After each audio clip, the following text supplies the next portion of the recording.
When I was 30, I taught in art school for one semester as an exception, and I learned a really valuable lesson about inspiring a younger generation. What I thought was inspiring wasn't inspiring at all. It was actually the opposite. So here's what I do different now.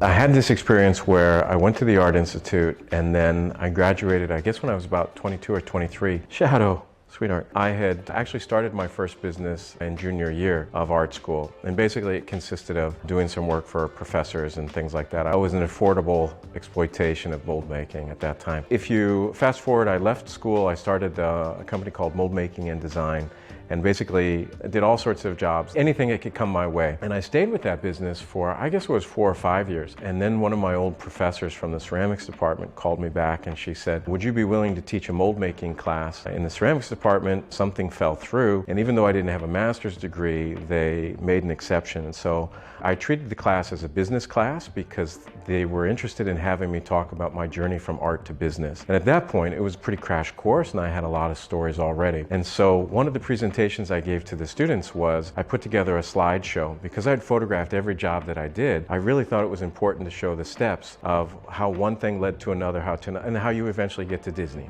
right? There were pieces missing. Slides before PowerPoint, I gave this show, and in the class we had 12 or 14 people, and after giving this presentation and talking about each job, I asked this young architect what he thought of the slideshow. And he said, well, that was, how do I say it? He said, that was a biography of failure. And I was like, oh crap. I didn't feel like a failure. I felt like I emphasized too much of the struggle, of the journey, instead of being what I thought was encouraging someone to watch out for all these sand traps that I hit, that is like, oh, this happened, watch out, this happened, watch out. But it came across just the opposite. And it made me realize that even to this day, other young people ask older people for advice. Sometimes the older person is just saying, oh, here's what's going to happen. You work with the city, they're going to shit on you, and you do this, and you're going to shit on you.